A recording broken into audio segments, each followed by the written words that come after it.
Yes. Yeah, Shama ji, namaskar. This is Deepak, Vice President of the Youth Wing of IOC, Australia. So my question is simple, yes or no question. So regarding the Ram Mandir in Ayodhya issue, of course, I'm a huge devotee of Ram and I'm happy about what's happening.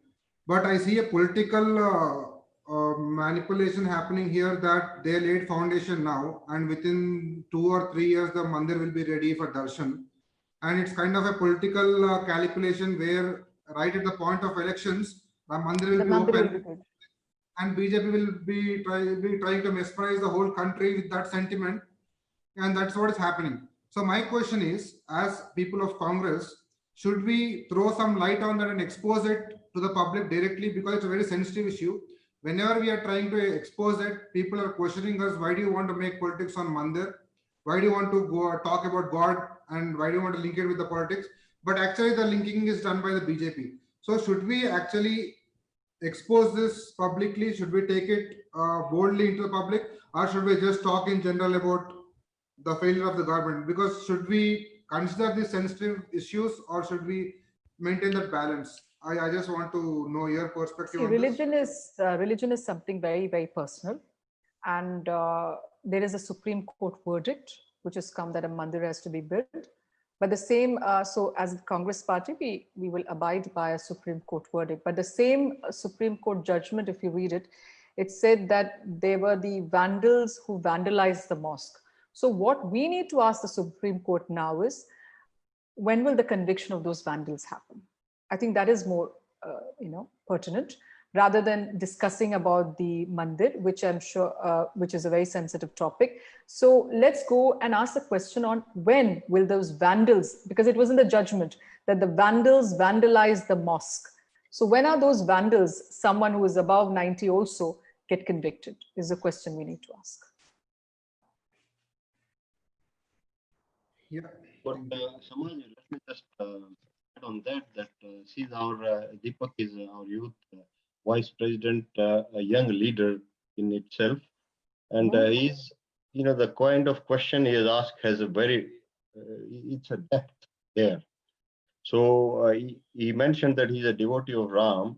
Of course, we are also, but he, as a youth representative, is very concerned about the politics behind it.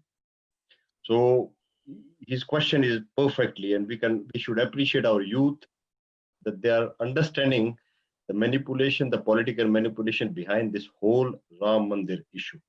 Thank you. Yeah, that's a good thing, Manoj, but I appreciate him. But as it was told, he said also one thing, like, now it depends upon what the Hindu community would look at into it. It is all depending upon the community, whether how they want to look into it, and how they should understand what is going through the various people in India. So it is the responsibility, I feel, more of the Hindu community here, rather than anybody else. So yes, like I mentioned at the beginning, Lord Ram is also somebody who Gandhiji spoke about, and who was a devout Hindu. And all of us know what Lord Ram stands for. So my thing is that like you said, he's understood the issue, but what you all need to do is ask for the conviction of those vandals. That is sorry. Is the answer yes or no? My question was a yes or no. There is never a yes or no for such a question. You have to understand that it's a very sensitive topic. They can never, certain things you can't have a yes or no. I am somebody, if you watch my debates, I do not mince words. I'm very direct, but sometimes there is no yes or no. That's what I said. The next step is we can't go back to things. There is first dialogue. Dialogue doesn't work. Mediation doesn't work. It goes to the court. But what we need to do as Indians, we need healing. That's what I was taking the example of Kerala. We have nearly 18 to 19% Christians, 29% Muslims, and the rest Hindus, of course, various castes of Hindus. But the most important thing is, after having such a mix of people, we have not had riots.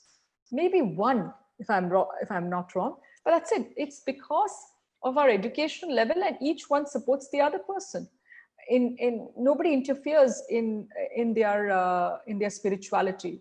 And also, the Muslims in Kerala are very educated lot. They are uplifted lot. They've never been appeased.